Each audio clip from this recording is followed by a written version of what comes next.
Thank you very much for organizing this Congress. I will be speaking in English. I feel very honored to be able to represent MEDEL here in this event.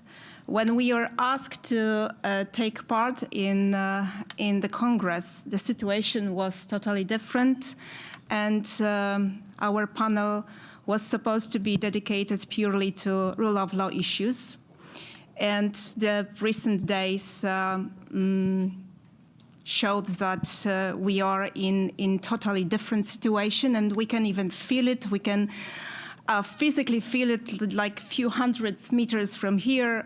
I was today in the railway station, and it was really tragic to see all these refugees with kids. So the question is whether it is worth to still, keep on talking about rule of law issues, about all these boring issues such as the composition of the judicial councils, appointments of courts, of judges, and constitutional courts.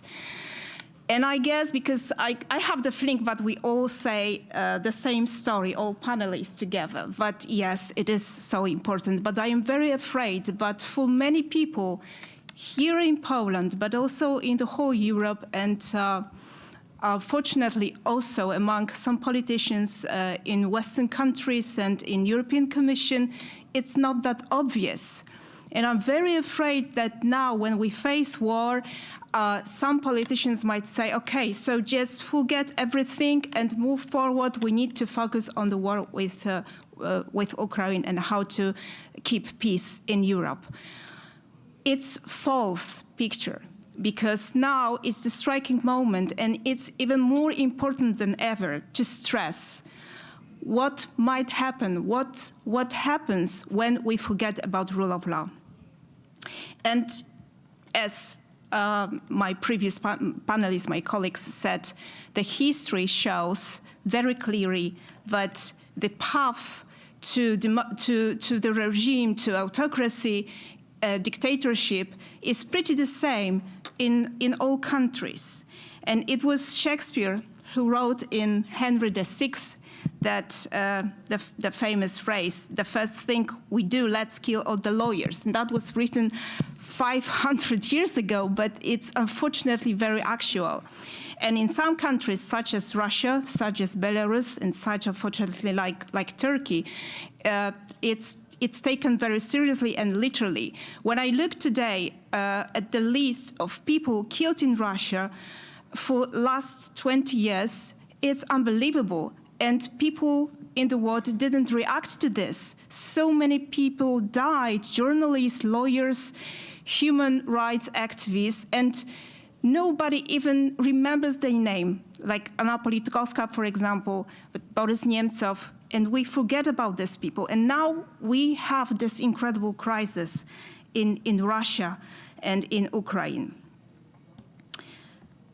In some countries, democratic, let's say, some might argue whether they are democracies or not, but like in Poland and in Hungary, these lawyers are not killed literally, but the process is being made in white gloves, or maybe it's not a good expression here, not in bloody gloves.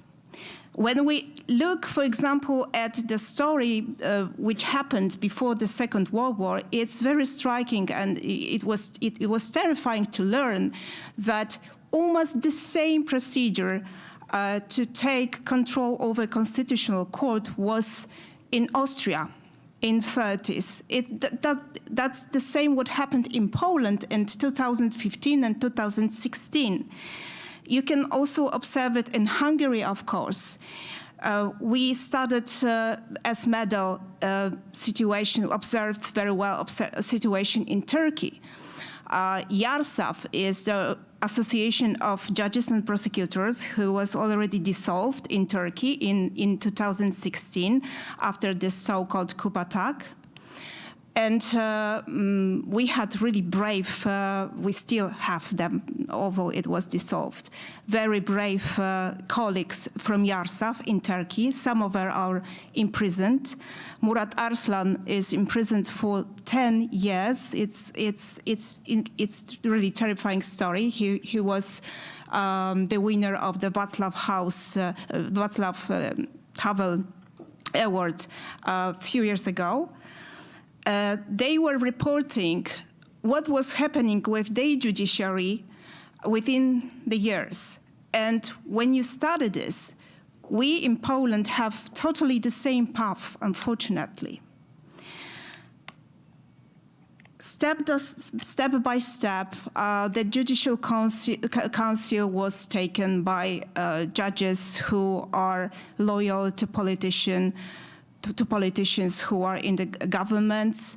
And then the same thing happened to the Constitutional Court. The prosecutor's office was totally taken by politicians. We can observe the same story about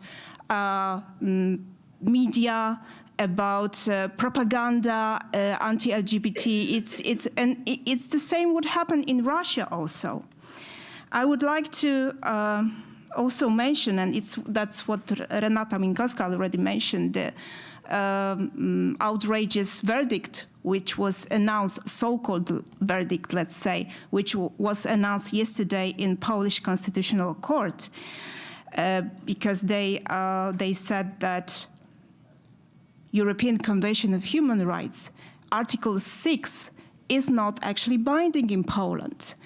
And it's so striking, but that was the very day when Russia said that they are leaving Council of Europe.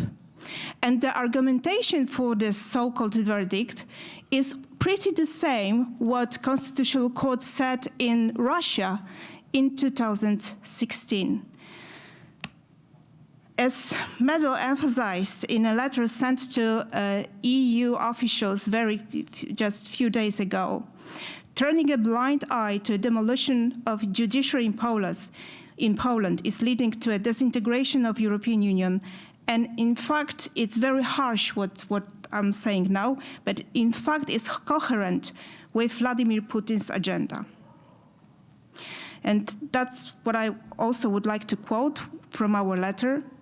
Let the tragic situation in Ukraine not distract European Commission in their determination to stand guard of the European treaties. Recent days show clearly what happens when violation of human rights and rule of law are treated too indulgently. It is exactly this moment when European Union shall demonstrate its allegiance to the values. And I would also would like to quote Murat Arslan's letter, who is still imprisoned. He wrote to us a letter from the prison, and this is what he said. With the occupation of Ukraine by Russia, we have seen how important the struggle for the rule of law, democracy, and human rights is, not only for legal security, but also for the safety of each individual's life and international peace. I would like to emphasize again that the ability of each individual to live in peace depends on each individual's ability to live in law. The abandonment of law in one country is a threat to all peoples of the world. I would like to finish with something optimistic, as Małgorzata Szuleka. It's very difficult in these days, but I strongly believe in Polish civil society. I strongly believe in civil society in the whole Europe. And it is not only a struggle, it's the struggle of the whole European community, because our future is at stake, and after all, our children's life at stake. Thank you so much.